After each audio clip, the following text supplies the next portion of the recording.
Fora de Jogo apresenta 90 mais 3, o teu videocast semanal. Com os mágicos Ricardo, Afonso e Zé Miguel, soltinhos para mais uma emissão.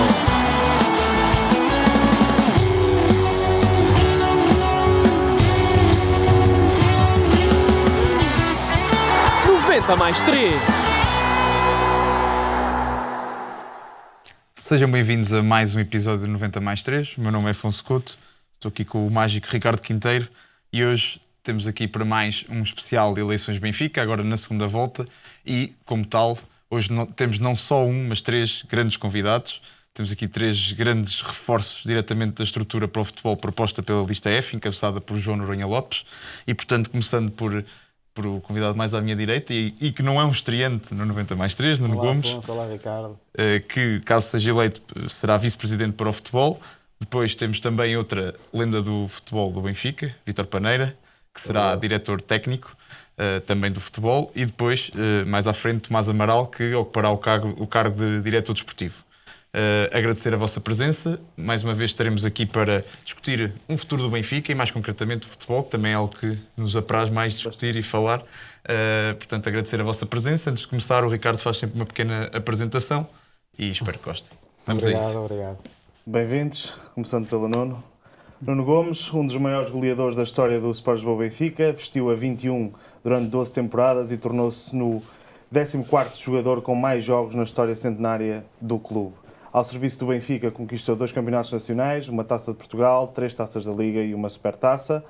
E mais do que os 398 jogos e os 166 golos de águia ao peito, o Nuno é um verdadeiro símbolo da paixão, dos valores, da identidade e da liderança do Sport Lisboa Benfica. Desde que abandonou os relevados do Tosso de Conhecimento, foi diretor da formação do clube, consultor da FIFA e agora candidata-se a vice-presidente para o futebol da lista de João Noronha Lopes.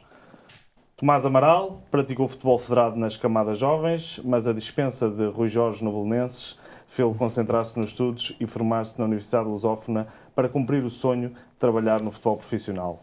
Hoje, com 34 anos, acumulou uma vasta experiência no futebol nacional e internacional, em concreto como analista e scout em clubes como o Aves, Sporting de Braga, Granada, Eibar, Valladolid e Benfica, durante 4 anos e meio, e mais recentemente exerceu funções como diretor desportivo no Spartak Moscovo. E, atualmente, fruto da sua experiência, competência e conhecimento, integra também a lista de João Noronha Lopes para o pelouro de diretor desportivo do Sport Lisboa Benfica.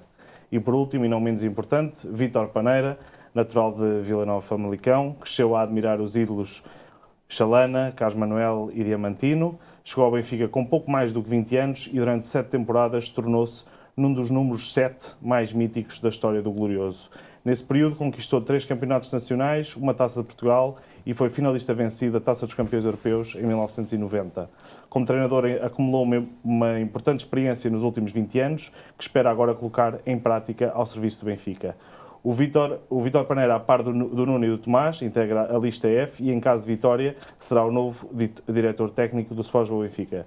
Estará ligado ao dia-a-dia da equipa profissional e trabalhar em proximidade, claro está, com o diretor-geral Pedro Ferreira e com o vice-presidente Nuno Gomes. Por fim, dizer que o Vítor Paneira representa de forma inequívoca a mística do Benfica, a essência de ser benfiquista e um entendimento muito claro da exigência que é vestir e honrar o manto sagrado. Senhoras e senhores, sejam bem-vindos. Muito obrigado pelas tuas palavras. Muito obrigado. Obrigado nós pela vossa presença. O mote desta campanha é Benfica acima de tudo. Portanto, aquilo que eu vos pergunto, e é uma pergunta aberta aos três, o que é para vós colocar Benfica acima de tudo no futebol? Bem, eu acho que vamos deixar primeiro, se calhar, as pessoas mais velhas na casa responderem a essa pergunta. Vítor, faz o favor de começar. Respeito é bonito e nós gostamos. Obrigado. Receita. Muito bem. O Benfica acima de tudo. Eu acho que o que nos identifica no Benfica acima de tudo é sermos independentes e não termos presos a nada que nos possa hipotecar no futuro. É um Benfica que quer recuperar os valores e quando nós falamos dos valores do passado, mas não é deste passado recente, é do passado do Benfica. Foi esse passado que nos deu a grandiosidade que somos hoje, que nos deu os títulos que somos hoje e que representa para nós muito daquilo que foi a mística e a história do Benfica. É esse Benfica que nós queremos recuperar, é por acima de tudo. Eu juntava, porque eu acho que a expressão só por si já significa e já quase que responde à tua pergunta, porque eu juntava se calhar aquilo que é o que a maior parte dos benfiquistas fazem no seu dia-a-dia, nos seus fins de semana, e aquilo que sofrem para acompanhar o clube, e o Benfica realmente está acima de tudo para muitas famílias de benfiquistas e de portugueses. E portanto nós queremos também transportar para aquilo que é e aquilo que será a nossa visão de como deve ser trabalhar no Benfica, pôr sempre o Benfica em primeiro lugar e acima de tudo e de qualquer outra questão. Muito bem. Tomás, Acho que acrescentando. tanto o Vítor como o Nuno disseram muita coisa importante. Eu acrescentava apenas que colocar o Benfica acima de tudo tem que ver com duas vertentes. A primeira vertente, como o Vítor falou muito bem, na questão de recuperar aquilo que é a glória do passado, mas nós não vimos para uma candidatura somente para falar daquilo, vamos ser o que fomos no passado. Nós sabemos que o mundo evoluiu e como tal é recuperar o passado, mas modernizando o clube, e depois, como o Nuno disse e muito bem, o colocar acima de tudo os adeptos é que colocam sempre o Benfica acima de tudo, e é perceber uma coisa: o Benfica dá-nos sempre muito mais a nós, adeptos e sócios, do que aquilo que nós podemos dar ao Benfica, qualquer pessoa. E é nesse sentido que nós todos juntos queremos e bem ajudar bastante o Benfica, mas tendo noção que o Benfica dá-nos muito mais a qualquer um de nós do que aquilo que algum dia algum de nós consegue dar. Muito bem. Está feito o mote. Começando, e antes de irmos mais concretamente ao futebol do Benfica, e como entramos na segunda volta, eu pedi-vos só uma rápida leitura sobre os resultados da primeira volta, nomeadamente a questão do peso dos 50 votos e da discrepância que existe entre os 50 e os 20 votos, que provavelmente também foi e poderá ser decisivo também a nível da segunda volta. Eu acho que vamos se calhar estabelecer aqui uma ordem, mas interrompam-me assim que acharem que devem interromper. Sim, tu disseste já quase tudo. Eu também concordo que há essa discrepância, mas no final das contas são os estatutos do clube, foram os sócios que decidiram que deve ser assim, concordando ou não, são as regras do jogo. E também concordo que houve essa discrepância por força dessa maioria de votos que a valerem 50, que tornou essa diferença também possível. No entanto, estamos numa segunda parte e nós vamos fazer de tudo até ao dia 8 para que os benfiquistas conheçam ao pormenor e a fundo o nosso programa, as nossas propostas. Temos confiança na nossa equipa, o João Noronha Lopes, e por isso, e agora falo por mim, mas acredito que também seja a mesma visão que o Vítor e o Tomás têm. Convenceu-me à primeira, ao fim da primeira conversa. Percebi que estava perante um grande benfiquista, com as ideias muito claras e muito bem definidas sobre aquilo que ele acha que o clube deve ser no futuro.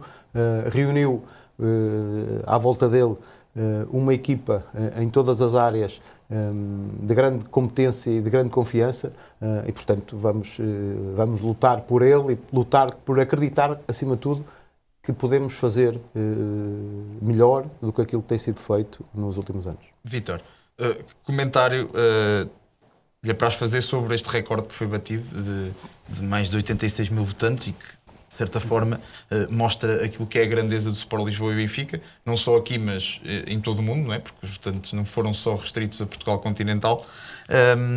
E se espera que este recorde volte a ser batido no dia 8 e de que forma um número ainda maior de votantes possa ser decisivo para a vitória da lista F e de João Noronha Lopes. Antes de mais, de dizer que nós benfiquistas, pessoalmente, foi uma eleição estrondosa. Eu acho que nos encheu de orgulho. Nós estamos claramente satisfeitos por percebermos que se alguém tinha dúvidas não éramos nós benfiquistas, mas sim os outros clubes, que nós somos claramente o maior clube português e o maior do mundo. Isso ficou provado nestas eleições. Ficou provado também que é uma grande aderência a estas eleições, embora o resultado tenha sido favorável à lista do Rui, mas há um descontentamento de 58% de votantes. Portanto, nós vamos tentar atacar estes votantes, que são 28% que ficam ainda pendentes relativamente à nossa campanha, e queremos recuperar terreno para o Rui Costa, e respondendo concretamente à sua pergunta sobre ser batido um novo recorde. O novo recorde. É isso, os recordes estão para ser batidos. Eu não acredito nos 100 mil, muito sinceramente, mas acredito mais 5 mil votantes que possam acontecer nas próximas eleições no dia 8. Muito bem. Ricardo. Sim, entrando agora também no qual o futebol diz respeito, também é aquilo que mais queremos falar. Algo que se pode observar no programa, encabeçado pelo Dr. João Noronha Lopes, fala em recuperar a mentalidade de vitória, devolver a identidade ao clube, de liderança unificada, recrutamento inteligente, formar para vencer e processo sustentado. E nós, quando estávamos a preparar o programa, aquilo que nós pensámos foi: isto, à partida, é aquilo que deve ser a base de qualquer clube. Portanto, haver a necessidade de fortalecer estes valores mostra aquilo que é o vosso entendimento sobre o clube, que não está a existir. Portanto, Tomás, começando por ti, pegando nestes valores, consegues materializar para os benfiquistas em que é que isto se vai fazer valer? Sim, antes de mais é perceber que quando falamos de um campeonato em 4 anos, nós não podemos somente materializar isto num número, porque o problema do Benfica atual é muito mais do que falar somente de títulos. É um problema de identidade. E esta identidade constrói-se com a direção, com as pessoas responsáveis pelo futebol, e que partem de 3 pontos que são essenciais e que são básicos na gestão desportiva. O primeiro ponto é perceber que, se estamos no Benfica, como é que nós queremos jogar. Como é que o Benfica historicamente teve glória? Com futebol ofensivo, com futebol dominante, pressionante, corajoso, que não tem medo de enfrentar qualquer adversário, seja em Portugal, seja pelo mundo fora, e que parte muito de um princípio de jogador português, de jogador da formação, e que nesta era moderna conseguiu acrescentar o recrutamento de jogadores de elevado potencial no estrangeiro, como é o caso do Di Maria, do Gaetan, Enzo Pérez, Enzo Fernandes e por aí fora. Isto leva-nos para um segundo ponto, que é, quando escolhemos um treinador, nós temos que perceber, de uma lista de treinadores, que treinadores é que se enquadram nesta primeira ideia que nós temos, do futebol, da aposta nos jovens, da criação desta identidade de jogo. E a isto nós temos que acrescentar 3 pontos muito importantes na escolha do treinador: liderança, comunicação, porque no fundo o treinador é a pessoa que fala mais com o emblema do clube, e valores. E muitos destes valores começam no respeito pelos adeptos, pelos seus sócios. Só no terceiro ponto é que nós podemos então começar a falar de jogadores, de mercado, de que tipo de jogadores é que queremos. O tipo de jogadores que queremos: jogadores de elevado nível técnico, jogadores com resistência ao esforço, para ter esta capacidade de pressão que os adeptos tanto gostam, e jogadores corajosos, que não sentem medo, seja a jogar na Luz, seja a jogar no Parque dos Príncipes, seja a jogar em Munique. Portanto, tudo isto parte de um princípio de identidade que se tem que construir, e a responsabilidade de criar essa identidade partirá, obviamente, e primeiro do Presidente, e depois do Nuno, se assim formos eleitos, do Pedro, de mim e do Vítor, e acho que o Vítor e o Nuno concordarão comigo que o problema não é só títulos, é também a falta de identidade, e eles que estiveram lá e que viveram anos gloriosos poderão até falar melhor disso. Sentes que há um comodismo com a derrota? Existe um comodismo e existe uma falta de identidade, porque eu não diria que posso interromper? Claro, Eu não diria que era um comodismo. É uma aceitação. Uma habitação. Exatamente. É uma aceitação que é o Benfica não ganhar, o ficar em segundo, a derrota é uma coisa que se vulgariza já no Benfica. No nosso tempo, eu falo por mim e pelo Nuno, que fomos jogadores, e eu muito mais antigo que o Nuno, porque eu acho que o Benfica, na minha opinião, parou em 95. O verdadeiro Benfica parou ali, e ali depois houve uma ausência e depois foram surgindo os grandes jogadores. Há um pós e um pré-Artur Jorge, é isso? E sim, eu acho que ali por 11 anos, depois o Nuno recupera, a partir de ganha-se o primeiro campeonato no Bessa, Com o Trapattoni, sim. com o Trapattoni, 2005. e a equipa volta novamente a ter os grandes jogadores e a criar-se ali novamente Há também a mudança antes do estádio antigo do antigo para o estádio novo, portanto. a inauguração do Benfica. Há grandes mudanças no Benfica. Sim, há grandes Nessa década. mudanças e o Benfica veio essa começar a diferença. ganhar. O que eu acho é que a falta de identidade que fala o Tomás está ligada exatamente a isto. A aceitação que se tem a uma derrota ou um empate. Porque no nosso tempo, em perder ou empatar, era grave no Benfica. E essa exigência não está a acontecer no Benfica. Por isso é que nós ganhamos um campeonato e estamos aburguesados em 4 anos, porque achamos que fizemos muito. E eu acho que fizemos muito pouco. Eu acho que também tem muito a ver com aquilo que tem sido os últimos anos em termos de... lá está. A identidade, não consegues ter uma identidade de equipa e de forma de jogar de um dia para o outro. E nestes últimos anos, se formos olhar somente para estes últimos 4 anos, o Benfica teve vários treinadores e um inúmero, um grande número de saídas de jogadores e de entradas. Eu acho que tem faltado também essa estabilidade no próprio plantel, na construção do plantel, para que se possa garantir essa identidade. Uma equipa base de jogadores que saibam o que é representar o Benfica, o que representa jogar no maior clube português, e que possam também ajudar jogadores que vão chegando, mas que não seja todos os anos uma quantidade de jogadores em que, porque nós sabemos, principalmente aos jogadores que vêm de fora, que há sempre um período de adaptação e nem todos vão chegar e vão pegar destaca. Mas, por outro lado, essa identidade é essencial para que haja essa estabilidade. E não há nenhum clube que resista e que tenha sucesso desportivo se não houver uma estabilidade, acima de tudo, no seu plantel. Muito bem.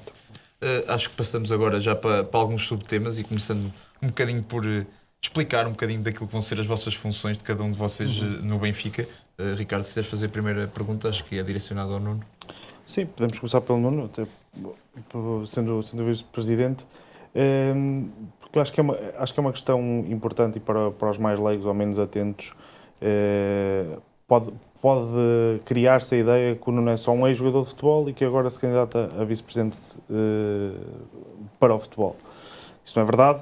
E, portanto, aquilo que eu gostava que explicasse a quem nos ouve é de que forma é que se preparou para hoje estar habilitado a esta função. Repara, vamos se calhar demorar mais tempo do que se calhar aquilo que vocês estavam a contar, mas eu vou tentar resumir ao máximo, porque disseste bem e vou aproveitar, pegar nessas tuas palavras, que eu não sou só um ex-jogador de futebol, mas acho que também o facto de ter sido ex-jogador de futebol e o facto, principalmente, de ter jogado 12 épocas ao serviço do clube, de ter também envergado a braçadeira de capitão,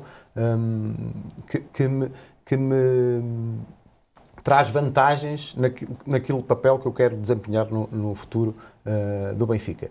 Por outro lado, também já fui funcionário e colaborador do Sport Lisboa Benfica. Trabalhei no Benfica, primeiro como diretor de Relações Internacionais e segundo como diretor-geral do Seixal, e portanto tenho algum conhecimento de como é que o Benfica neste momento, ou até na minha altura, trabalhava e como é que as coisas funcionam nesse aspecto.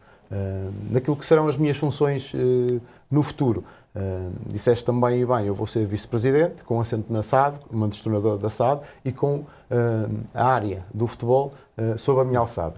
Eu, juntamente com o presidente e com o diretor-geral, vamos alinhar a estratégia, aquilo que vamos querer que seja o futebol do Benfica nas suas 3 estruturas, que é o futebol feminino, o futebol profissional e o futebol de formação. E eu vou ser a pessoa...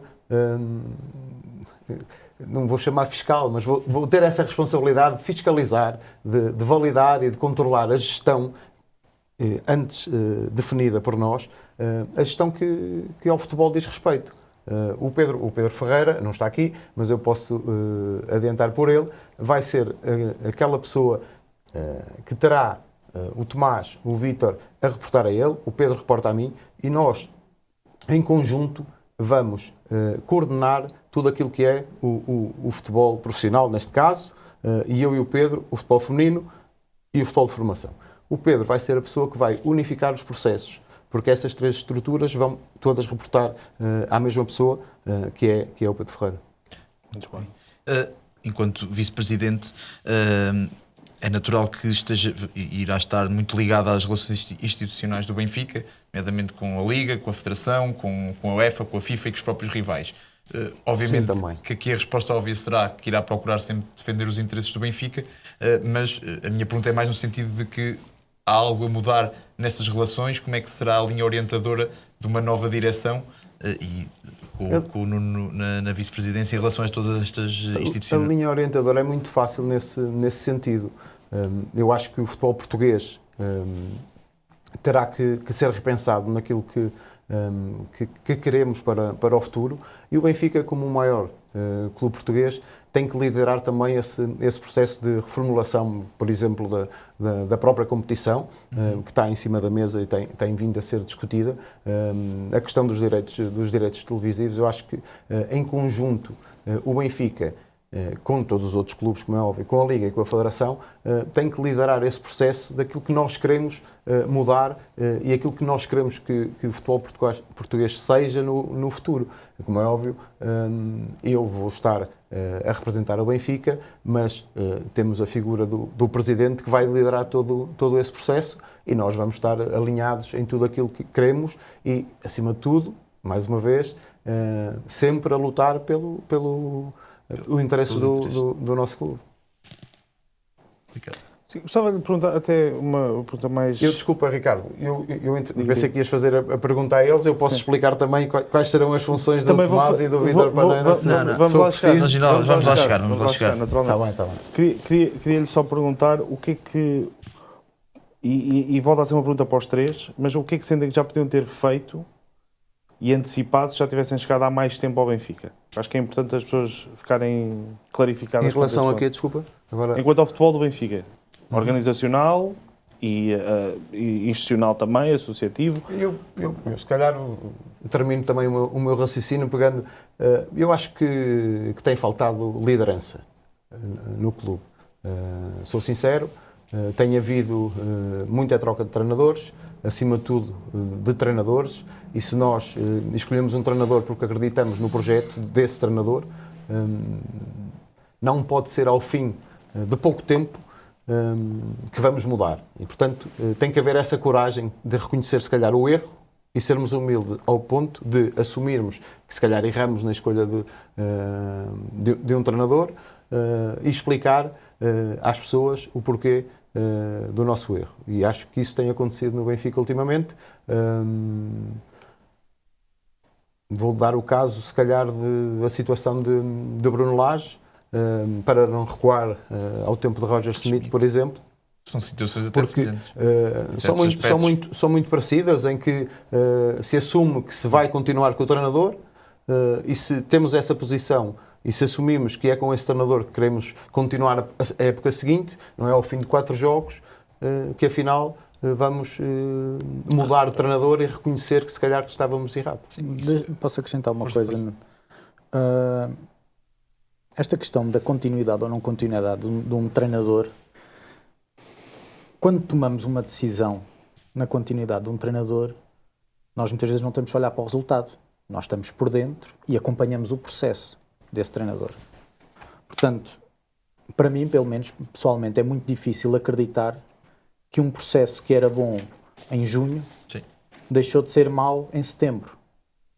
E isso é uma das coisas mais inexplicáveis e que até agora ninguém conseguiu explicar aos sócios. Era isso que eu ia dizer. O processo mudou? É isso que eu ia dizer, que houve uma sensação, quer com Roger Schmidt, quer com Bruno Lage, que já estariam na corda bamba no início da época e que uma série de maus resultados seria suficiente.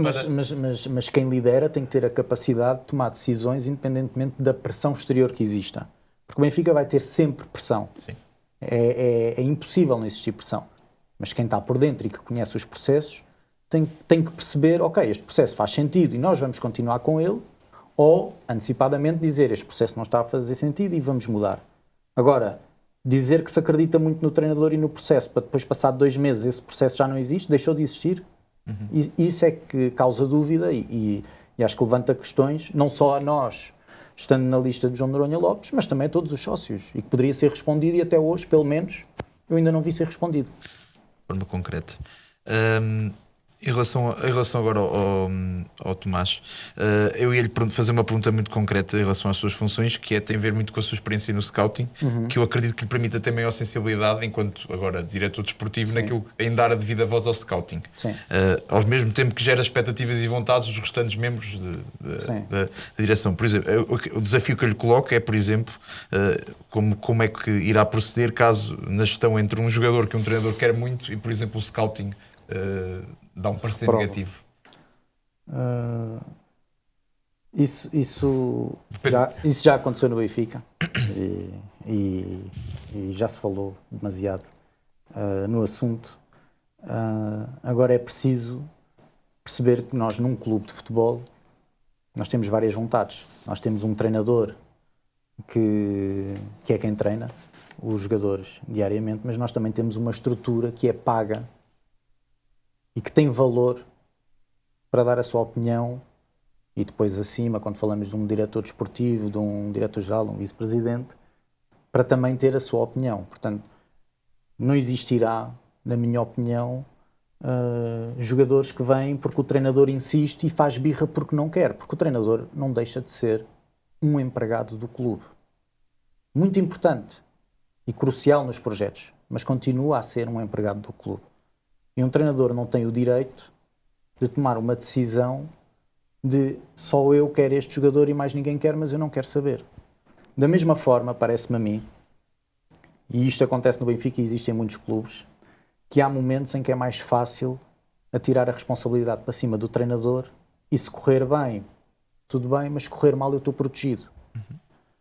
E é isso que nós também queremos acabar. Porque às vezes o treinador não teve tempo para ver o jogador, meteu na cabeça porque viu um jogo e pareceu-lhe bom, mas cabe ao diretor desportivo, cabe ao diretor de scouting, cabe ao diretor-geral, cabe ao vice-presidente, às pessoas que estão reunidas nestas decisões, também se calhar ver ao treinador que ele está a tomar uma decisão que o vai prejudicar a ele também. É porque o treinador não tem tempo para analisar um jogador aí é que está. De forma profunda, não é? Agora, tudo isto parte da comunicação. Era esse ponto que eu ia comunicação... tocar, Tomás, que tem a ver com o alinhar departamentos e neste caso a área do scouting que tu tocaste e que será com certeza uma das áreas que nós vamos dar muita importância, envolver as pessoas que trabalham no scouting. Primeiro é dar-lhes valor, que eu acho que no passado não tem acontecido. O Benfica neste momento, pelo menos que eu conheça, não tem um chief scouting já há vários meses. Não tem há mais de um ano. Houve um desmembramento, assim, por assim dizer, de uma estrutura que estava montada. E depois envolver as pessoas no processo. E no final, a decisão é só uma, é da equipa. Não é de A, nem de B, nem de C. Exatamente. Gonçalo Peixinho é o vosso homem para assumir essa pasta? Não vamos Será ter conhecido comentários. assim que formos eleitos. Se devido tempo. Tentaste, Ricardo. É a minha função. É isso. É tentar isso. Não sei se ainda vão explorar mais essa área. Vamos. Temos aqui umas perguntas preparadas nesse aspecto. Pronto, se calhar avançar em relação ao Vítor. E nós, por acaso eu e o Ricardo, nós frequentámos uma pós-graduação de diretor técnico. Sim. E um dos grandes temas que eram discutidos era precisamente as diferenças entre o diretor técnico e o diretor desportivo. Muitas vezes há competências que são comuns. Pelo que eu li no programa, o Vítor estará mais dedicado e sendo um elemento de muita proximidade com o plantel, e por isso eu gostava de lhe perguntar de forma mais concreta quais serão as suas funções numa nova estrutura do Benfica. Sim, basicamente eu estarei permanentemente no treino, no Seixal, próxima da equipa, e terei também a minha responsabilidade, a observação dos campeonatos, especialmente portugueses, e Segunda Liga, que são campeonatos em que eu fui treinador durante 20 anos e tenho algum conhecimento ou muito conhecimento, e para além disso, fui comentador da Sport TV durante 23 anos. Portanto, sinto algum conforto e alguma vontade com com esse assunto. E vou, para além disso, ser um dos responsáveis do acompanhamento dos jogadores emprestados por parte do Benfica. Portanto, tenho aqui 3 situações em que teria alguma responsabilidade para depois reportar naturalmente às pessoas que estarão acima de mim. Este é um tema importante que eu acho também que o Benfica ultimamente não tem, na nossa opinião, trabalhado da melhor forma, que tem a ver com os empréstimos que nós no programa chamamos-lhe até os empréstimos inteligentes de jogadores, que é emprestar os jogadores com sentido, não esperar, se calhar muitas vezes acontece e nós vemos no último dia de mercado situações de jogadores emprestados só porque são sedentários ou porque não conseguem, não vão fazer parte do plantel e se calhar vão emprestados porque é preciso emprestar naquela altura. E nós queremos emprestar um jogador para o jogador. Nós queremos emprestar um jogador no sentido dele regressar ao clube, porque nós acreditamos nele e porque nós acreditamos que esse empréstimo vai fazer sentido para o desenvolvimento e o crescimento desse jogador. Florentino foi um exemplo disso, em que houve um retardar do seu crescimento em função de 2 empréstimos. Eu acho que tem mais a ver com o perfil das equipas, não é? Porque a primeira é o Mónaco, onde estava o Tchouaméni, que era na altura... E num estilo de jogo que não era o de Florentino. E depois o Getafe, que é uma equipa para descer, quando se calhar o Florentino precisava de uma equipa onde pudesse ter mais bola. O Florentino, posso só dizer, Florentino no Getafe começa como titular, se não me engano, Quique Flores, treinador, e atinge um ponto da época em que o Florentino jogava a 8, já não era 6. Podemos depois aqui discutir se houve ali algumas coisas que também lhe possa ter dado o facto de ter jogado a 8. Agora, os empréstimos, e o Vítor será importantíssimo nisto, porque não só pelo conhecimento que ele tem de Benfica, mas pelo conhecimento técnico que ele também tem do jogo, que é o empréstimo tem que ser visto como uma oportunidade. E um jogador do Benfica, quando vai emprestado, tem que perceber que essa oportunidade é ir para determinado clube, em determinado enquadramento, que pode crescer porque o objetivo é que ele regresse ao Benfica. Não é emprestar para despachar porque temos sedentários, como vocês já falaram. Vítor, E o Vítor vai ser peça-chave nesse acompanhamento desses jogadores também e naquilo que nós queremos também criar em relação à proximidade que queremos ter com esses próprios clubes também. Muito bem. Queria só concluir, porque Força. é uma evidência que o Vítor é uma das bandeiras da mística do Sport Lisboa Benfica, e que algo que está no programa é que uma das funções será garantir a ligação entre a equipa profissional e os adeptos. Queria que nos explicasse um bocadinho melhor como é que o irá fazer. E nomeadamente em relação ao protocolo mística e identidade, que também consta do programa.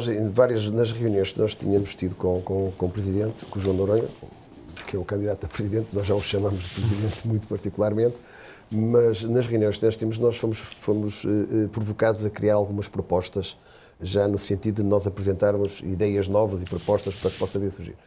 Uma delas, por exemplo, que eu surgi, entre algumas, que é o Benfica fazer a apresentação na Eusébio Cup em Lisboa, porque faz sentido ser apresentado primeiro na Casa-Mãe e depois fazermos uma apresentação aos sócios do Norte.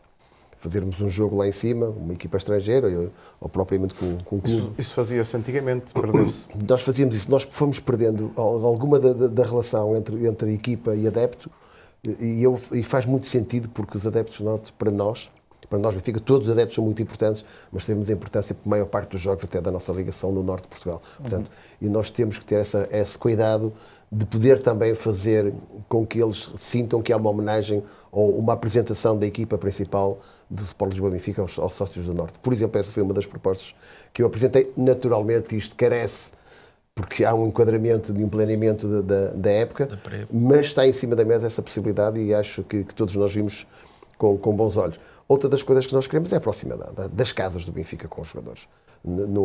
Eu disse há pouco, numa das casas em que eu estive, eu e o Nuno, o Eusébio, o maior símbolo da história do Benfica, foi a mais de 200 casas durante a sua permanência como jogador no Benfica. Não vejo... Os tempos mudaram, é verdade, mas há jogadores, por exemplo, e o calendário é apertado e é jogos sobre jogos, naturalmente, mas há jogadores, por exemplo, que não são convocados, podem ir a uma casa do Benfica, podem acompanhar a equipa lá acima ao norte e os jogadores que vão acompanhar a equipa podem ir visitar a casa do Benfica no espaço em que a gente vai jogar. Porque não? Nós não vemos porque é que não possamos fazer essa aproximação com os jogadores principais da Isso equipa. até poderá ser uma forma de atrair os jovens, não é? Porque muitos relatos que temos tido em relação às casas do Benfica é que a forma de consumir o futebol e mesmo o ser adepto de um clube atualmente e antes era muito diferente e as casas do Benfica eram um espaço... Tem muito a ver com... Deixa-me... Sim, sim. Tem muito a ver com a forma como eu acho que nos últimos anos os adeptos do clube são olhados, não é? Que é mais como clientes do que propriamente como adeptos e como sócios. E eu acho que a questão de aproximar os adeptos daquilo que são os seus heróis, não é? Que são os jogadores. E eu não vejo mal nenhum em que uma ou outra vez haja situações de convívio entre adeptos e jogadores, como havia no passado, no meu tempo, inclusive o ver os treinos. Não consigo perceber porque é que hoje em dia não podemos criar. Eu sei que estamos a falar de high performance, de um ambiente que se quer o máximo de profissionalismo, mas os próprios jogadores, perceber a receptividade que têm dos seus próprios adeptos, perceber o quanto é grande o clube, eu acho que só saímos a ganhar com isso. Acaba por ser o win-win, porque o jogador também acaba por beber um bocadinho daquilo Claro que é, que sobretudo até se calhar para claro jogadores que Repare, não são da formação. eu reporto um bocadinho aos meus tempos e os tempos são claramente diferentes e nós não podemos estar parados no passado, porque o futebol evoluiu de uma forma extraordinária, mas há enquadramentos possíveis, desde que haja boa vontade. O Benfica faz pré-época, o ano passado, salvo erro, o Benfica fez uma semana, salvo erro, em Águeda. Fez 2 ou 3 jogos em Águeda. Porquê é que nós não podemos fazer, por exemplo, uma semana de pré-época no norte do país? Eu fiz em Lamego, o Benfica fez e vai fazer a todos os lados. Porquê é que não se pode haver esse enquadramento e essa possibilidade de estarmos permanentemente próximos dos sócios?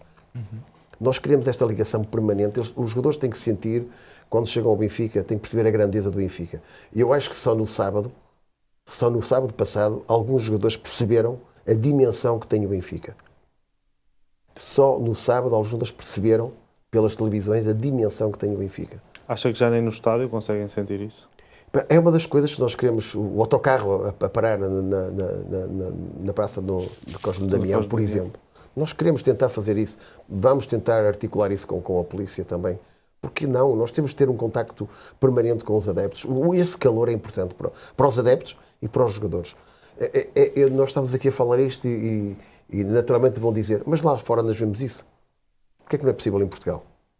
Sim, sim. É Até naquilo que é a gestão das redes sociais, dos próprios jogadores, pode ser criado todo o tipo de conteúdo que aproxime os jogadores dos adeptos. E aí até dos adeptos mais jovens, não é? A semelhança de como o Sporting, também há que dizer, o fez em relação às redes sociais deles. Trabalharam bem. Na minha opinião, resumindo aqui um pouco, criou-se uma bolha à volta do jogador e da equipa. E aquilo que nós nos propomos também é um pouco rebentar essa bolha.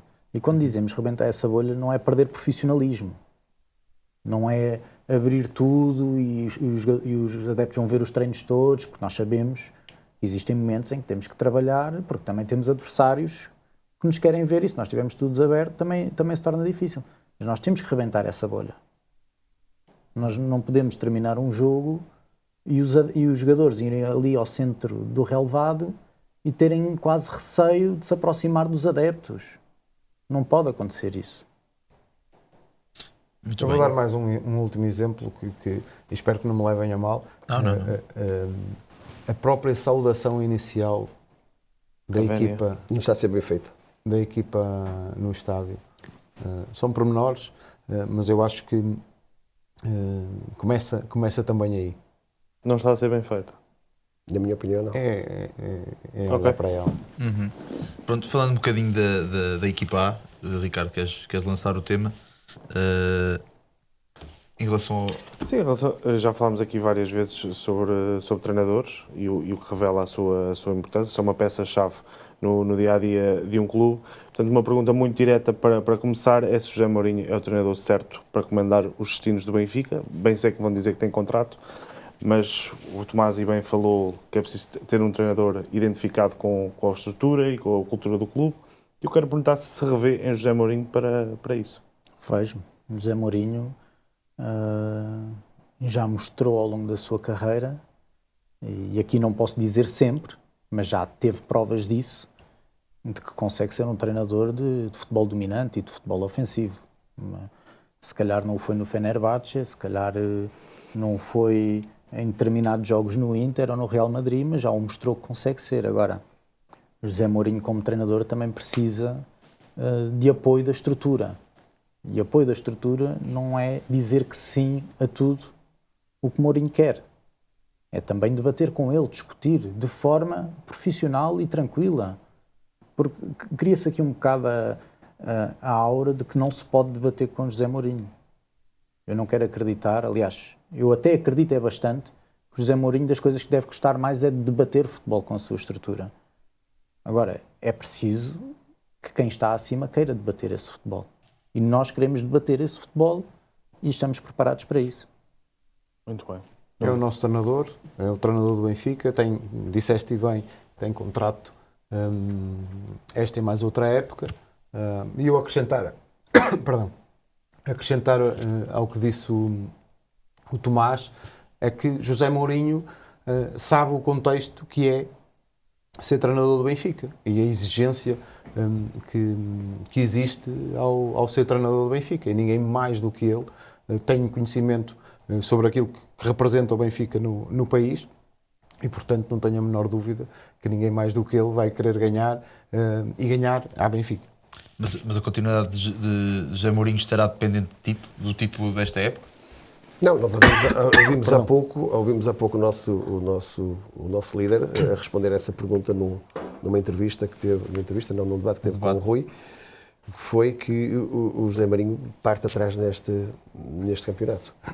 Não foi ele que planeou este plantel, não está um plantel, já se percebeu a sua imagem, e essa é a nossa responsabilidade. Naturalmente não lhe podemos dar 20 jogadores, eu acho que é isso que nós todos temos em sintonia, mas vamos dar aquilo que são as necessidades primeiras para que ele possa fazer depois um grande trabalho e ainda conseguirmos ser campeões nacionais.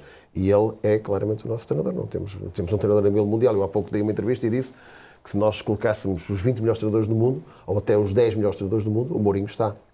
Portanto, se o Benfica, entre milhares de equipas, chegar no mundo, temos um dos melhores treinadores do mundo, nós temos de estar satisfeitos e temos que apreciar o aproveitamento daquilo que são as capacidades do José Mourinho, que só nos traz benefícios.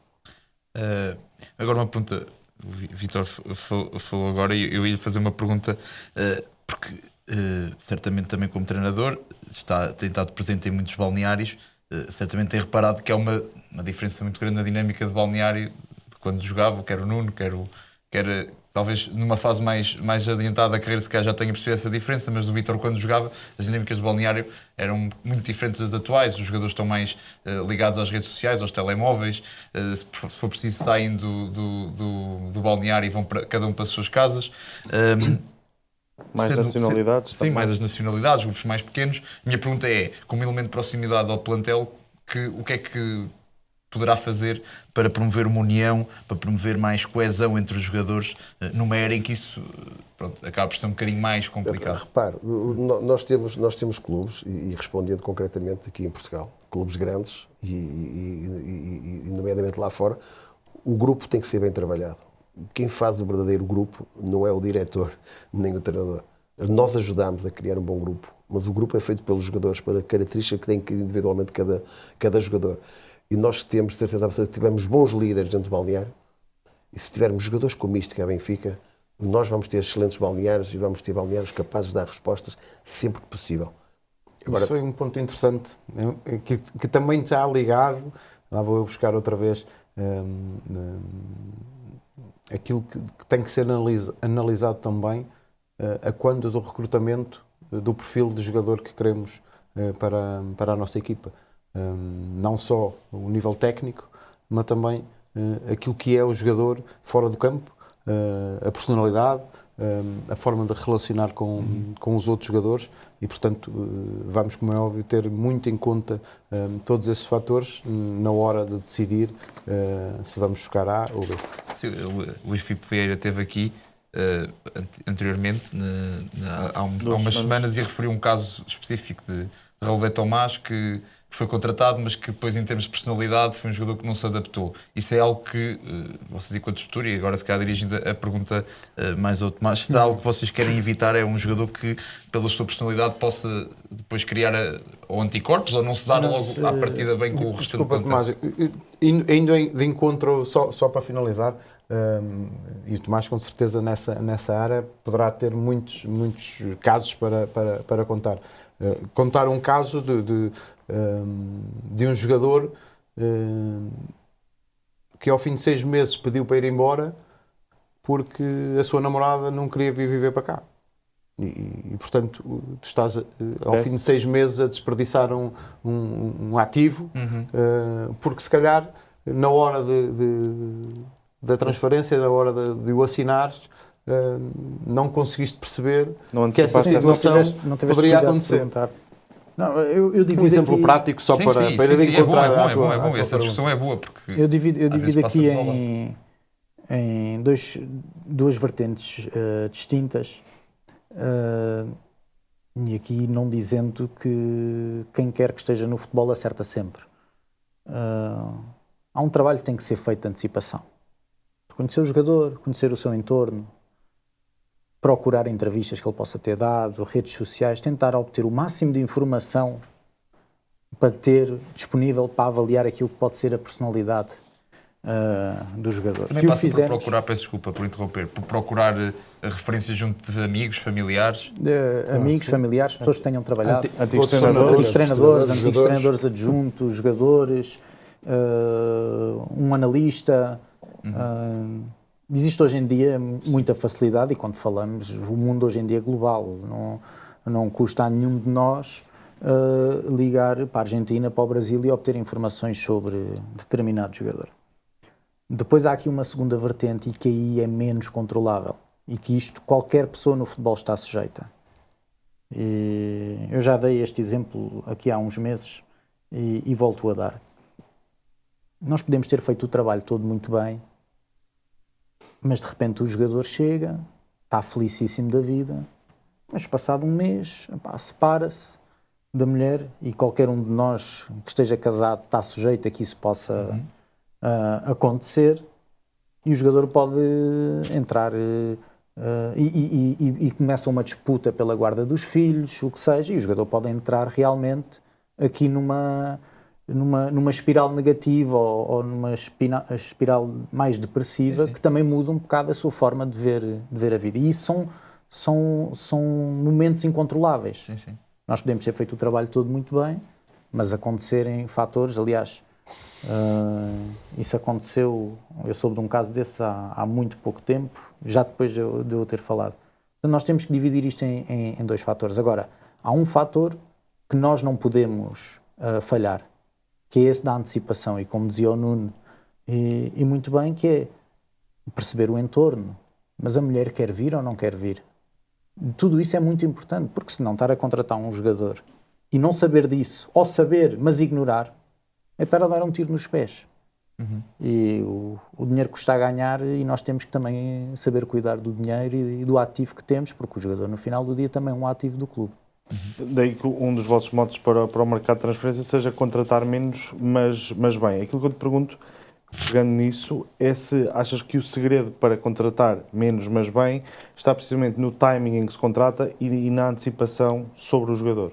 Sim, está claramente. Há duas questões. O antecipar o potencial do jogador, porque o Benfica não está em condições, nem nenhum clube português, de contratar jogadores a 200% feitos. Não está. Porque os jogadores que já são o top dos tops vão diretamente hoje em dia para o Chelsea, para o Real Madrid, para o PSG, e depois está num outro fator, que é perceber se esse mesmo jogador se enquadra ou não naquilo que nós queremos. Porque nem sempre o jogador que deu em determinado clube significa que vai dar no Benfica. Portanto, nós temos que perceber o enquadramento e o contexto onde trabalhamos. E aí sim nós podemos tomar decisões mais acertadas nos jogadores. Eu posso dar mais um bocadinho sobre isto. Força. Sem falar em nomes, eu acho que houve jogadores que o Benfica contratou que tinham valor individual. Não tinham enquadramento, era para o Benfica. E são coisas distintas. E esse enquadramento parte de duas premissas. Falta de comunicação entre scouting, direção, equipa técnica, e uma segunda premissa, que é a capacidade de um diretor desportivo perceber se esse jogador tem enquadramento ou não. Ele também é responsável sobre isso, o diretor desportivo e a direção. Portanto, muitas vezes fala-se scouting, falha jogadores ou acerta jogadores, e o scout é o gênio do scouting. Isso não existe. E muitas vezes até o scouting é mais referido quando falha, não é? Não tanto quando Sim, um jogador isso- acerta, ninguém fala mas do isso- scouting mas que isso- acertou. mas isso Quando é se descobre os jogadores, Sim, então, já se descobriu, valoriza-se muito o scouting. E o que nós queremos ter é um Sim, sim. scouting inteligente. Muitas Mas vezes o que está a trabalho do antecipar. scouting e de uma própria estrutura, eu acho que tem que existir, e agora, desculpem, eu vou puxar um bocadinho a brada, vou dar dois casos, tem que existir também na estrutura pessoas que estejam atentas a estes fenómenos, seja de jogadores, seja de treinadores. Tem que haver na estrutura alguém que consiga identificar antecipadamente possíveis casos de sucesso. Eu dou o exemplo, e vocês falaram na Luís Filipe Vieira, tiveram aqui com ela há 2 semanas, e eu falei no Ruben Amorim, ao Luís Filipe Vieira, por exemplo, ainda ele estava no Casa Pia, e eu, se calhar, e outras pessoas, bastou-nos ir ver 3, 4 ou 5 jogos do Casa Pia para perceber que estava ali uma pessoa que ia ser treinador e ponto. Porque em 4, 5 semanas conseguiu-se identificar uma mudança naquele mesmo grupo de jogadores brutal e, portanto...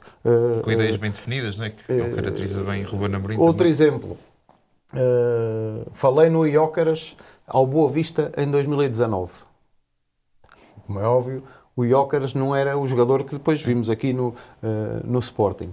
Mas falei, na altura, Ainda estava era no Brighton? O Caetano, o olheiro do scouting do Boa Vista. E que Estava no Brighton ou ainda estava na Suécia? Ainda estava na Suécia, antes de ir para o Brighton. E o Brighton é um caso, e temos discutido muito sobre aquilo que é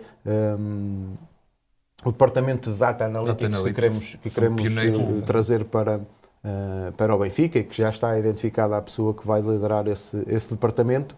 O Brighton é um caso de sucesso nessas escolhas inteligentes e antecipatórias. E na construção do perfil do jogador, não é? No seu todo. sim, e Desculpa acima de tudo, porque o data não vem substituir a vertente humana, o olho. Certo. Agora, pode ajudar, É um auxiliar. seja num filtro inicial, caso se justifique, seja na confirmação daquilo que nós vemos através do olho. Portanto, é um auxiliar e é um auxiliar muito importante e que deve ser usado. Sim, a capacidade crítica depois dependerá das estruturas, não é? Isso, Sim, sim. lá E não está, será é também da só em exclusivo para a área daquilo que estamos a falar neste momento, que é o scouting. Porque esse departamento vai ajudar também o próprio treinador Sim, na sim, análise sim, ao sim. adversário, Na identificação de na padrões. área de fisiologia, na prevenção de lesões, por exemplo. exatamente, sim. E, portanto, está cada vez mais presente. será muito útil, com certeza, no nosso futebol e na estrutura que nós queremos montar. Vai ajudar a tomar melhores decisões. Sendo que, corroboro contigo, Tomás, no final somos nós que vamos tomar essas decisões. Continua a ser sempre o melhor. E eu Vítor, porque em relação, voltando aqui um bocadinho atrás e puxando aqui, já foram falando sobre o mercado e nós estamos a falar sobre também a coesão do plantel, algo que não tem ajudado claramente o Benfica nesse aspecto, acredito que tenha sido o facto de haver uma pouca estabilidade de época para época na constituição dos plantéis, fazendo aqui um apanhado, 25, 26, 8 entradas, 9 saídas, 24, 25, 11 entradas, 9 saídas, 23, 24, 11 entradas, 8 saídas. Em relação, Vítor, começava por si, qual é que é a sua visão para em relação a esta quase carrossel de jogadores? Esta é a minha opinião, naturalmente. Esta é uma pergunta que eles estão muito mais preparados para responder, mas respondendo a isso, o mercado é agressivo. Não faz sentido este carrossel de jogadores. Quando se quer uma equipa estabilizada, não se pode entrar 11 e sair 9, ou entrar 9 e sair em 11. Tem que haver uma estabilidade ali. Nós temos de ser cirúrgicos naquilo que queremos.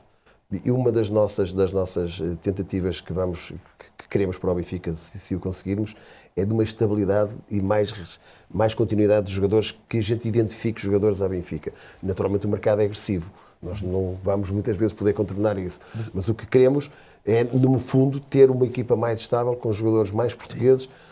Porque eu até ia, peço desculpa por interromper, que até ia na pergunta num sentido mais, até nós tivemos aqui o João Vieira Pinto, que referiu que nos anos 90 no Benfica chegou a ter uma época em que tinha 40 jogadores, ou seja, isso para o próprio plantel, e teve essa experiência enquanto jogador. Se tiver a passar muitos jogadores por uma equipa e saem, entra e sai, a equipa também não ganha a coesão que deve, não é? Naturalmente, exatamente por isso é que nós dizemos que as referências têm que estar dentro do grupo e tem que ser alguma estabilidade nessas entradas e saídas.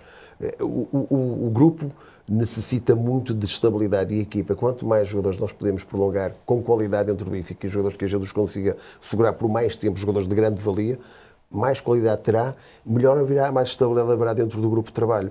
Mas, repito, fundamentalmente temos que ter referências do Benfica dentro do... E de preferência da formação. Muita preferência da formação. Nós temos. É uma questão que nós vamos falar. Abrir esse espaço para que os jovens da formação possam ter mais oportunidades, e que sejam reais, não é? Que sejam reais, que não seja aparecer esporadicamente, como se calhar vou usar um caso individualizar, mas para aquilo que tem sido esta gestão com o João Veloso, por exemplo, jogou na taça da Eusébio Cup. Este ano, no início da época, entrou e até jogou bem nesse jogo, e depois só foi utilizado agora em Chaves na Taça de Portugal uns minutos. E portanto a ideia será sempre olhar para a nossa formação, porque queremos dar ainda mais valor àquilo que é o trabalho realizado diariamente no Seixal, e que começa ainda antes de os jogadores chegarem ao Seixal, com os CFTs espalhados pelo país, e portanto queremos abrir espaço para que essa aposta real nos jovens formados no Benfica Campos seja realmente real e verdadeira, e que de forma sustentada. Queremos ter plantéis mais curtos e mais equilibrados, onde realmente exista uma base de jogadores que saibam o que é o Benfica, e que possam suportar também esse crescimento de jovens formados no Seixal, e depois pensar a médio e longo prazo em relação àquilo que serão as vendas dos jogadores, não é? Porque nós sabemos, e vamos agora entrar se calhar aqui numa zona que é muito discutida, a questão de reter os jogadores, reter talento, mais tempo, mas eu olho sempre para alguns casos no Sporting e no Porto, e falo de Gonçalo Inácio e de Diogo Costa, por exemplo, em que são jogadores que nós olhamos para ele e identificamos um jogador que cresceu desde jovem no Sporting, o próprio Diogo Costa. Eu não acredito que não tenham chegado até hoje propostas se calhar tentadoras para que seja o Diogo Costa ou o Gonçalo Inácio, e estou a dar estes dois casos. Podemos falar até do Diomandé, que já está até num processo no Sporting de um longo período de tempo, e portanto eu acho que podemos rebater sempre essa questão do ser difícil a reter talento. Eu acho que se houver um plano a médio e longo prazo para aquilo que nós queremos para determinado jogador, é possível reter por mais tempo esse tipo de jogador. Que era o que devia ter sido feito com o João Neves, na vossa opinião, acredito eu. Na nossa opinião, sim. Embora eu vá falar, como é óbvio, por mim, mas acredito que esse sentimento, até porque estamos a falar daquilo que é o sentimento de um benfiquista, a saída do João Neves custou. Como benfiquista, foi difícil aceitar essa saída e ver sair o João Neves da forma que saiu, porque acredito, e nós não estamos em posse de tudo aquilo que se passou, porque não estamos lá dentro e não temos o conhecimento profundo do próprio processo, nem inclusive de como estavam as contas do próprio clube naquela altura, mas a ideia que passa é que foi uma venda por necessidade e os valores da transação, E o timing. na minha opinião, ficam aquém daquilo que era o real valor do jogador, e basta olhar também para o valor de mercado que ele apresenta hoje em dia. E, portanto, se nós realmente quiséssemos fazer esse esforço por ficar com João Neves, se calhar no limite obrigaríamos a que a cláusula de rescisão fosse paga, por exemplo. Mas não foi o que aconteceu. Acredito que foi uma venda porque era preciso fazer essa venda nessa altura, e nós queremos, lá está, trabalhar em antecipação, e aí podemos entrar no grupo 1904, no grupo 1904 que temos pensado para aquilo que é a integração dos jovens formados no Seixal na primeira equipa. Foi tocado esse tema no debate entre os 6 candidatos por Luís Filipe Vieira, num apontamento, numa troca de palavras com Rui Costa, salvo erro. Luís Filipe Vieira deu o exemplo de Ruben Dias. E aquilo que nós queremos em relação ao grupo de 1904, muito resumidamente, o Tomás, se quiser depois adicionar alguma coisa que me possa esquecer, mas é um processo que já existe inclusive no Seixal. Nós não vamos, porque o futebol nós não vamos inventar também a roda, mas nós queremos olhar para este grupo de jogadores que são identificados, como é óbvio, como jogadores de elite e com possibilidades de poder chegar à equipa principal, e queremos trabalhar com eles de uma forma mais completa. Tenho aqui um inseto à minha volta. De uma forma mais completa, seja dentro e fora do campo. Dar todas as condições para que o processo de desenvolvimento de talento e daquilo que é a aceleração da integração de alguns jogadores na equipa A possa ser trabalhado em todas as áreas. E uma delas, neste caso fora do campo, é aquilo que é os contratos profissionais, e vamos repensar um novo modelo de contrato evolutivos, sim, sem dúvida, mas que permita ao jogador que sai da Academia do Seixal, do futebol de formação, e entre na primeira equipa, e que reflita depois, ao fim do mês, esse contrato, que reflita a verdadeira importância que ele está a ter na equipa principal. Porque parece-me a mim que acontece muitas vezes os jovens, principalmente portugueses, porque é dos jovens portugueses, na maior parte das vezes que estamos a falar, que chegam do Júnior e do Sub-23 e da própria equipa B à equipa principal, que no fim do mês esse contrato possa refletir a importância que eles estão a ter nesse momento na equipa principal. E eles que não olhem para o lado, e se calhar um jogador de outra nacionalidade acabado de chegar, que tenha uma diferença, uma discrepância também muito grande em relação àquilo que ele ganha. Eu acho que o poder dar essa importância ao jogador, desde logo quando ele se afirma na primeira equipa, é importante também para passar a mensagem que o clube conta e valoriza com esses jogadores. Com esse jogador. Não sei se o Tomás quer acrescentar alguma coisa a isto, ou eu até ia pegar nesta pergunta para lhe dar outro mote, que é, pegando nisto e na importância de planear, eu pego se calhar aqui num exemplo prático da época passada, e que pode ser transversal a esta época, em que o Benfica, por exemplo, na lateral direita tem tido sempre algumas dificuldades, por lesão ou por indisponibilidade. Neste caso o Benfica fez na minha ótica, uma excelente contratação este ano, mas o que eu quero dizer é, no ano passado, o Bruno Lage falou muitas vezes de Leandro Santos, também há Banjaki nas equipas secundárias. De que forma criar espaço, até porque muitas vezes quem foi para a lateral direito foram jogadores que nem são laterais direitos de origem. Sim. De que forma este planeamento, este grupo 1904 e entre outros, é importante, neste caso é dizer-me só a importância do planeamento destes jogadores e de lhe dar espaço na equipa. O planeamento tem que ver com uma primeira premissa, que é apenas contratamos fora quando não estivermos em casa. E em casa é a nossa formação e é prioritária. Se não houver qualidade em determinada posição, em determinada época, sim senhor, vamos procurar fora. Tendo essa qualidade, não faz sentido nós contratarmos. E depois, eu já ouvi o Rui Costa dizer: mas eu não sou treinador, eu não posso fazer a equipa. Ou seja, a responsabilidade é do treinador, não é do presidente. Porque no Benfica atual, todos assumem responsabilidades, mas na hora de as assumir de forma verdadeira, isso não existe. Agora, isto vem muito depois daquilo que é a sensibilidade também para falar com o treinador.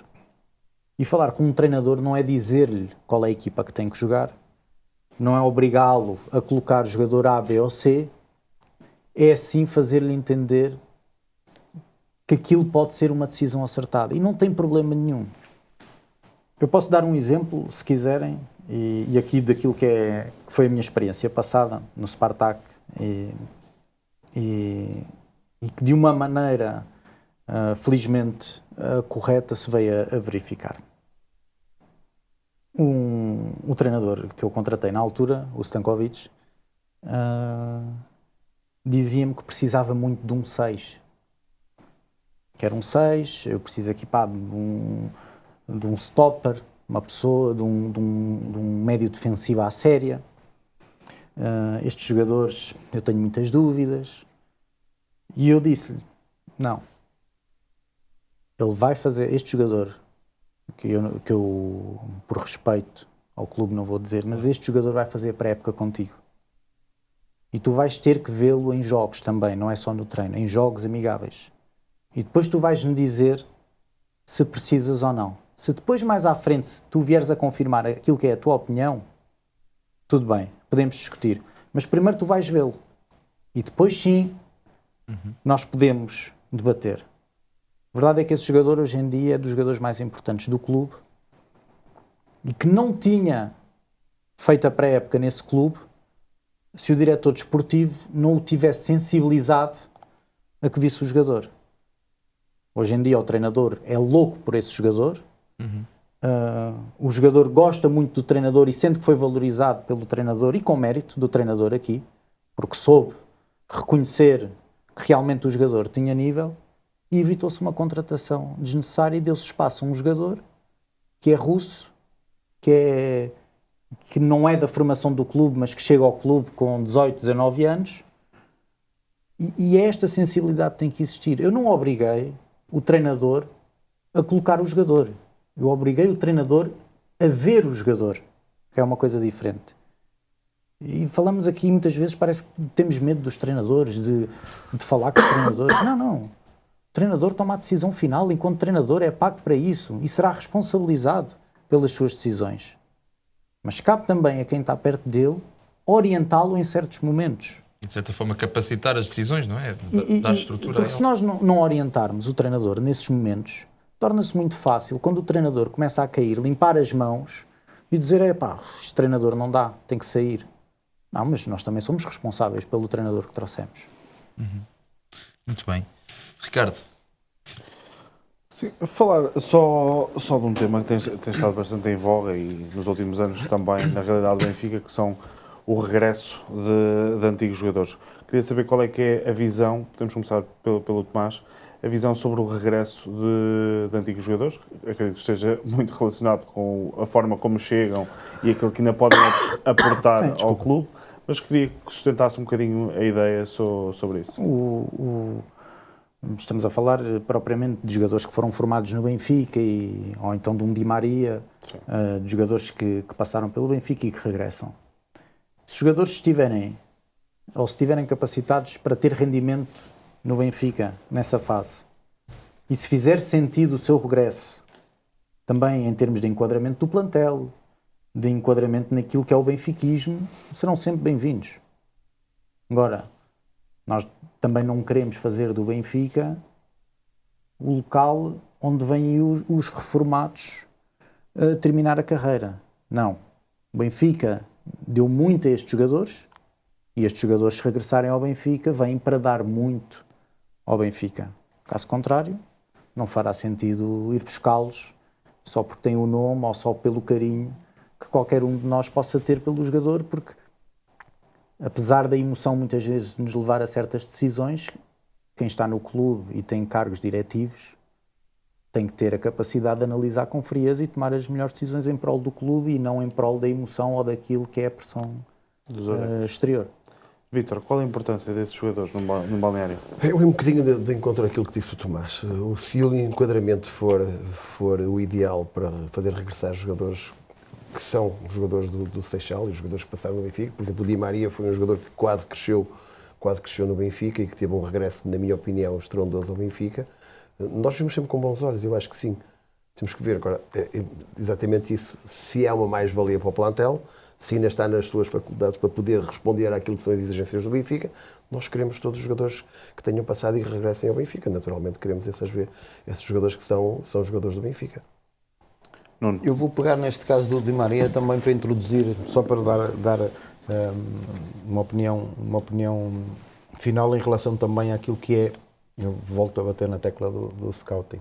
E eu estava no clube quando Di Maria chegou, de tenra idade, e portanto e a partir dessa chegada teve a carreira que teve e fez o sucesso em vários clubes, dos melhores clubes do mundo, e felizmente que veio também ainda antes de voltar para a Argentina agora nesta época, fazer ainda mais 2 anos. Mais 2 épocas no Benfica. Dois pontos. Na altura que chegou, nós tínhamos Neres e se calhar obrigou se calhar o clube a repensar no que fazer a Neres, não é? Só este ponto. Inclusive depois, agora já nesta última época, fomos buscar Bruma e houve ali uma altura em que tínhamos Sheldrop também, e ele acabou por ser um dos melhores jogadores do Benfica na Final Four, em que o Benfica ganha. Sim. E houve ali, em algum período, senti que Sheldrop poderia estar a começar a ganhar confiança para se afirmar, mas de um momento para o outro também deixou de jogar. Com o Bruma também me parece que se passou um bocadinho a mesma situação, e acabou por passar-se também com Di Maria, em que foi criado também ali, inclusive algumas notícias que iam saindo, não sabemos se é verdade ou não, mas com algum atrito, inclusive com o treinador. Era um dos pontos. E depois pegar no exemplo do Di Maria, e aí o Tomás é capaz de me ajudar, porque pode até ter um maior conhecimento sobre isso do que eu, mas eu acredito que não. Acho que já há algum tempo que o Benfica, na área do scouting, não tem ninguém a trabalhar esses mercados nessa zona do mundo. E o facto de nós termos estado aqui a falar em jogadores de formação, em querermos mais jogadores de formação na equipa principal, não quer dizer que não vamos ter um olho também naquilo que é e naquilo que o Benfica já foi forte também, que é o recrutamento também deste tipo de jogador, de mercados que nós sabemos que existe muito talento, que cada vez hoje em dia está mais difícil, porque os outros clubes também têm acordado para a vida e com um poder económico maior que o Benfica, têm conseguido também chegar lá e comprar diretamente esses jogadores. Mas o Benfica já foi muito forte nesse mercado, e nós queremos também ter atenção a isso no futuro. Concluindo um bocadinho também, naturalmente esses jogadores que já têm uma idade mais avançada estão fora do nosso radar de scouting, mas podem entrar depois com a possibilidade de entrarem nesse nosso radar, porque não se faz scouting a um jogador de 30 e muitos anos, faz scouting, mas esses jogadores que podem aparecer no nosso radar são jogadores que naturalmente terão sempre espaço para nós dentro do tal enquadramento da necessidade do clube. E é isso que nós partilhamos todos, em querer jogadores que regressem. Posso só concluir? Força. E ia só perguntar se nesse contexto Bernardo é uma prioridade ou não. O Bernardo tem sido falado muito nesta campanha eleitoral. Como é óbvio, o Bernardo, regressando, se for olhando para aquilo que é a duração do contrato atualmente do Bernardo, ele acaba o contrato Junho de no 26. final desta época. E como é óbvio, olhando para aquilo que tem sido, o que têm sido as últimas exibições do Bernardo e até das próprias declarações de Guardiola acerca de Bernardo, eu acho que é um exemplo de jogador que, apesar da sua idade, continua a manter os níveis de intensidade e físicas e mentais e até de prestação a um nível muito elevado e, portanto, acho que seria uma mais-valia para o Benfica poder contar com o Bernardo a partir da próxima época. Muito bem. Ainda agora, só isto. Juntando também... Força, Agora, à vontade. desculpem lá. Só para juntar à questão que estávamos a comentar, não é? Porque, além disso, não só desportivamente, acredito que o Bernardo iria trazer muitas coisas ao futebol do Benfica, como também naquilo que é um exemplo daquilo Que é o benfiquismo. que é o Benfica que nós todos sonhamos. Tomás, em relação ao scouting, e faço se calhar duas perguntas. A primeira, até pegando em algo que o Nuno referiu, fugiu-se um bocadinho. Falou que fugiu um bocadinho ao mercado sul-americano, mas nós temos, por exemplo, o exame de Prestiani. E aqui a minha resposta, a minha pergunta vai mais no sentido de: identificou-se Prestiani como um talento jovem, foi-se buscar com cerca de 17, 18 anos. Ele chegou com 18 anos, Com 18 anos. que era quando podia chegar. Exatamente. Mas ele foi identificado com 16. Mas eu quis falar no sentido de que não me parece que haja... O plano, se calhar nessa altura havia alguém responsável por essa área e hoje em dia não há. Havia muito competente e que foi uma pessoa que, sendo ele responsável por aquele mercado, identificou o Prestiani e eu próprio também estive presente na Argentina para ver o Prestiani. Mas depois também a questão era, em relação ao Prestiani, até era outra. E se calhar o Sheldrup também, que tem a ver também se calhar com um plano, não só para os jogadores da formação, mas para este tipo de jogadores que são identificados, não são da formação, mas que depois também necessitam eles próprios de um plano para a equipa principal, porque vejamos, o Prestiani também acho que tem esse exemplo de ser titular numa pré-época e depois deixa de ser aposta e no meio disto tudo não há uma evolução, é difícil todos de os evoluir. jogadores, e aqui não falando apenas de formação ou de jovens talentos, todos os jogadores precisam de um plano quando vêm para uma equipa de futebol. Nós temos que saber o que é que eles nos vão dar ou tentar antecipar isso. A questão do Prestiani e do Sheldrup, para mim, tem muito mais que ver com continuidade e confiança do que propriamente com falta de talento. Sim. Tanto o Prestiani como o Sheldrup não eram jogadores que só o Benfica quis. Exato. Estamos a falar de os grandes clubes do mundo também queriam estes jogadores. Cabe ao Benfica, tendo a sorte de ter estes jogadores, potenciá-los, dar-lhes espaço e se calhar muitas vezes não andar depois a contratar jogadores que possam ocupar o seu crescimento. E na continuidade disto, a minha pergunta é se será uma prioridade do scouting do Benfica procurar estes jogadores ainda emergentes e em campeonatos mais periféricos, por exemplo, os campeonatos nórdicos, em que o valor de mercado desses jogadores ainda não é, se bem que já está a chegar a um nível também alto. Existe sempre possibilidade de encontrar mais. E a minha pergunta é também como é que o Benfica se pode antecipar à concorrência, nestes casos específicos, como foi de Sheldrup e Prestiani. Pois hoje em dia estas pérolas já podem não ser novidade para o público em geral, mas entre analistas, entre scouting, toda a gente conhece estes jogadores. Mas nós temos que ver isto em dois prismas. O aparecimento de clubes como o Chelsea, o Real Madrid na contratação de um Endrick, porque tudo isto começou com o Vini Júnior. Se formos voltar atrás, Vini Júnior, Neymar. E eu até digo que foi o trauma do Neymar em relação ao Barcelona e o Real Madrid quis antecipar. Mas não são os únicos jogadores que existem nestes mercados. Sim. E se calhar o Benfica hoje em dia não consegue ir buscar aqueles que em termos de potencial são primeira linha, mas o Benfica tem a obrigação de antecipar os de segunda linha. E os de segunda linha não quer dizer que não possam um dia ser melhores do que os de primeira linha. Depois tudo isto depende do projeto que nós tivermos para os jogadores. Porque muitas vezes os jogadores... Nós falamos muito de potencial, o potencial tem que ser efetivado, tem que ser trabalhado.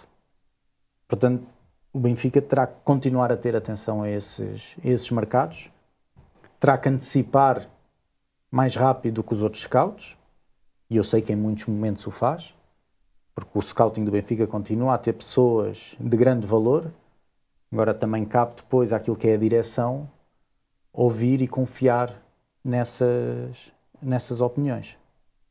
Muito bem. Ricardo, queres avançar alguma pergunta mais sobre scouting? Não, podemos avançar para o novo tema. Ok, vamos a isso. Agora, acho que os temas serão mais gerais, não é? Ou ainda tens alguma pergunta mais específica? Não, pegando porque há bocado ficou essa nota por dar, relativamente ao futebol de formação e à importância que esta lista lhe atribui. Queria que explorassem a ideia de a posição de terceiro guarda-redes, de quarto central e de terceiro avançado ser tendencialmente, ou não sei se a palavra será tendencialmente ou obrigatoriamente, mas penso que é Sim, mas tendencialmente temos que fazer do atleta da abrir formação. espaço para essas posições serem preenchidas por jogadores da formação. E isso entronca precisamente na importância que dão à formação. Queria que explorassem. Sim, é essa a ideia de construir o plantel, havendo sempre essas posições, a segunda alternativa ao jogador que olhamos que seja o titular, a alternativa poder ser ocupada por um jogador da formação. Há casos específicos, e hoje em dia também há que reconhecer que tem acontecido, embora depois, na realidade, por exemplo, no ponta de lança, o Henrique Araújo está a ocupar, na hierarquia, se calhar será a terceira escolha. Mas é um pouco aquilo que nós queremos para o futuro, é que estas posições sejam ocupadas por jogadores da formação, que lhes permita crescer e que no momento certo possam ser apostas contínuas. Não estar lá só porque parece bem estar um jogador da formação a ocupar esse lugar. E depois vamos olhar para aquilo que tem sido a utilização e é reduzida a muitos poucos minutos. Deixa-me dizer, isto não sendo eu financeiro, mas isto até na vertente financeira faz sentido. O Benfica, se pensarmos, nos últimos 6 meses da época passada, teve para uma posição, teve Pavlidis, Belotti, Artur Cabral. Em termos salariais. E depois estamos aqui, se calhar, a discutir que não conseguimos segurar o jogador A, B ou C porque não tínhamos dinheiro para o segurar. Portanto, tudo isto tem que vir de uma lógica de gestão financeira e gestão de plantel. E também de estatutos, não é? Porque são 3 jogadores com estatuto, ou seja, estatuto salarial de titular. Obviamente. Chave. Mas depois pode haver um Mas o problema. Belotti vem como um empréstimo. Mas o salário... O salário é elevadíssimo. Teve taxa de 2 milhões, penso. Mas depois pode haver um problema na formação, é também gerir, nem todas as gerações, passa a redundância, geram o mesmo nível de talento. Sim, obviamente. Mas aí cabe a nós perceber se isso está a acontecer.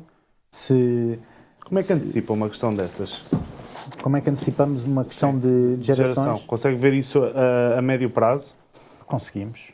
Primeiro porque temos pessoas na formação que são hipercompetentes na avaliação desse potencial. E segundo porque nós conseguimos prever a 3, 4 anos o que é que vai chegar à idade ali limite de entre equipa B e equipa A.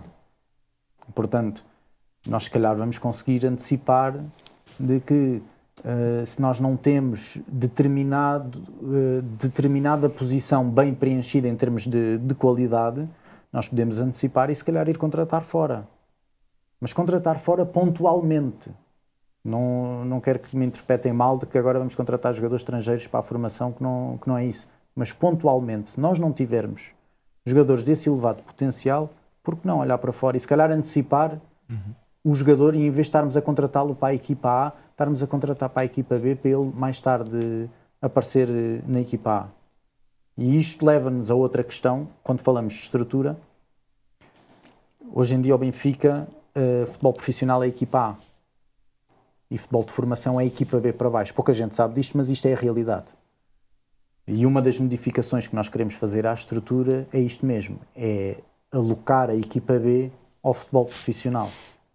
Para ter equipa A e equipa B muito próximas, porque estas equipas têm ligação praticamente diária, seja na chamada de jogadores para vir, seja na gestão daquilo que é o calendário, tanto para treino como para jogo. Portanto, faz todo o sentido que a equipa B, ainda para mais jogando numa liga profissional, faça parte do futebol profissional, porque os jogadores já são profissionais. E depois há aqui um outro ponto. O jogador da formação não pode chegar à equipa B e achar eu já atingi. Porque na formação, hoje em dia, estando a equipa B em cima, o jogador às vezes pode sentir eu já atingi a equipa B, já estou aqui. Não. O jogador tem que perceber que quando passa do sub-23 para a equipa B, ele na equipa B está a olhar para cima, tem que olhar para cima dentro do futebol profissional. Porque o objetivo é chegar acima, não é chegar à equipa B. E não podemos ter casos de situações que aconteceram, jogadores que chegam à equipa B e de repente acomodam-se porque está tudo bem. Já atingiu, já sou profissional, já jogo na segunda liga, já jogo com o Chaves, já jogo com a equipa A, B, C. Não, isso não pode acontecer. Isso mesmo. Estamos a chegar a aproximar-nos do final. Eu queria dirigir, depois tu podes dirigir uma pergunta ao Nuno, eu vou dirigir uma pergunta ao Vítor. Até vou desfazê-la em dois. Desfazê-lo a mim? Não, assim não, Vítor. Estou a brincar. Que é, primeiro, o Vítor disputou uma final europeia pelo Benfica, 89-90, a última final de Champions do Benfica. Eu queria perguntar qual foi a sensação e do que mais se recorda, porque isso é um momento impactante e que se calhar para os benfiquistas que nos estão a ver pode ser um momento bom de recordar, e partindo disso, que também finalizasse dizendo como é que deve ser um jogador à Benfica. Bem, essa final foi uma final, tem coisas muito positivas e algumas coisas negativas. Para já, o Benfica consegue em 3 anos duas finais consecutivas na Champions, ou na Liga dos Campeões. Uhum. E eu recordo que nós fomos para um hotel, na altura, e que estávamos hospedados no hotel e tínhamos a visita de 2-3 mil adeptos no hotel. Portanto, houve ali um desassossego total nessa final, enquanto o Milan tinha fechado um hotel só para eles e estavam completamente à vontade. Mas foi um momento único. Eu acho que jogar uma final da Liga dos Campeões é um momento extraordinário.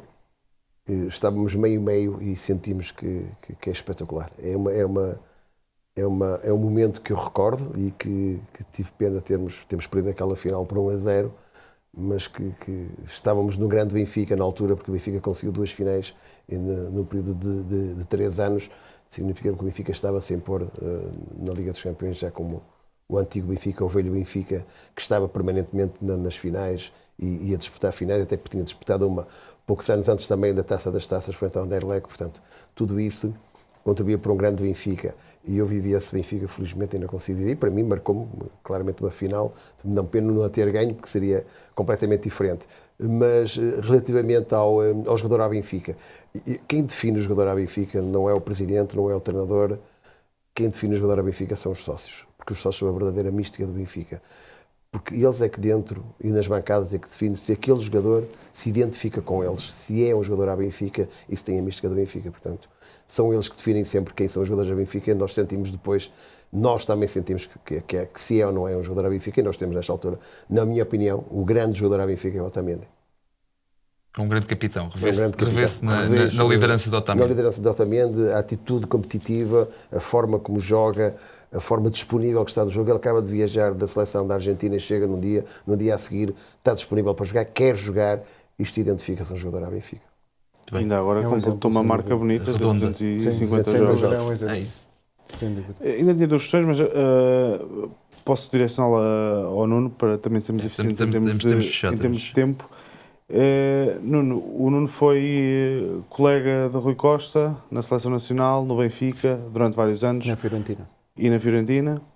Não é que isto seja condição sine qua non para o apoiar ad eterno, mas pergunto-lhe o que é que o faz não apoiar Rui Costa e apoiar João Noronha Lopes.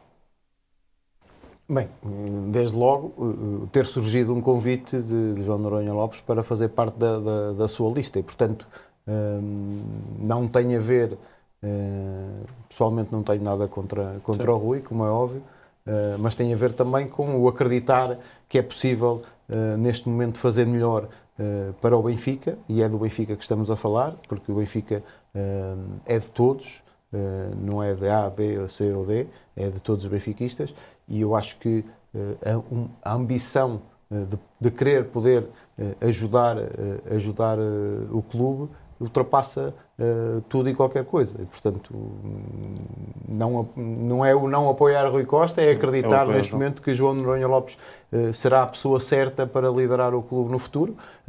Surgiu o convite, eu fui convencido pela pessoa e pelo líder que eu acho que ele é, inspirou-me. E eu gosto desse tipo de líderes, daqueles que não pensem que sabem tudo, mas que possam aprender também com os outros, e foi assim que ele me inspirou. E, portanto, nada pessoal me move contra Rui Costa. Claro. Sempre fomos amigos, e eu acho que ele também concordará que pessoas diferentes podem ter o mesmo sonho, que é ajudar o clube que ambos e muitos, mais de 100 milhões, amamos. Muito bem. Começamos com uma pergunta de resposta tripartida, assim terminamos, começando pelo Tomás, e peço que sejam sucintos na resposta, mas porque Já é tarde. já estou aqui a levar. Não, mas no minuto, porque é que os sócios do Benfica devem escolher no dia 8 a lista F e João Noronha Lopes? Não vou precisar de um minuto. Eu tenho a dizer entre os três, mas... Ok. Não, mas... Já tens 15 segundos. Nós, acima de tudo, e quando tenho pessoas como o Vítor e como o Nuno ao meu lado, que estiveram lá dentro, nós queremos devolver Benfica ao Benfica. Portanto, é isso que nos propomos, e se as pessoas querem que o Benfica volte a ser Benfica, acreditem que a lista é F e que João Noronha Lopes é a pessoa certa. Muito bem, Vítor. Eu é muito mais rápido. Projeto e pessoas. Capacidade das pessoas que acompanham o João Noronha Lopes, e nós seguimos o líder que é ele, portanto acreditamos profundamente que ele é o presidente ideal para o Benfica. Muito bem. Vou resumir também muito mais rápido. A capacidade que o João Noronha Lopes teve em reunir em todas as áreas uma equipa com muita competência e com muito benfiquismo e com muita vontade, e a acreditar que é possível fazer melhor. E, portanto, estamos prontos. Não tenham medo da mudança, porque não vai ser uma mudança radical, e vai ser, acima de tudo, para melhor, e para que os adeptos, principalmente nas bancadas, seja no Estádio da Luz, seja nos jogos fora, seja nos pavilhões, nas modalidades, se possam orgulhar e que reconheçam a identidade do Benfica dentro do campo ou dentro das quadras, dos pavilhões. Muito bem. Nuno, Vítor, Tomás, muito obrigado pelo Obrigado. tempo que despenderam aqui connosco. Obrigado. Foi uma honra e foi um prazer Parabéns estarmos pelo aqui. projeto, e continuem o bom trabalho. Muito obrigado. Gosto muito de vos ouvir. E foi ótimo estarmos aqui a falar sobre futebol, temas bastante interessantes, temas que espero que tenham sido úteis aos sócios do Benfica falar, sobretudo naquilo que é o futebol e o futuro e o sucesso do futebol do Benfica, caso a lista F seja eleita. Muito obrigado. Muito obrigado em casa, espero que tenham gostado. Um abraço a todos. Obrigado. 90 mais 3 é a bola a girar, o quinto que o Couto a cruzar e o Rabassa a converter. 90 mais 3, indivíduos sensatos, soltinhos e pacatos até o clima ferver. E à medida que a semana nos vai dando muita trama, é o fora de jogo que está no 90 mais 3.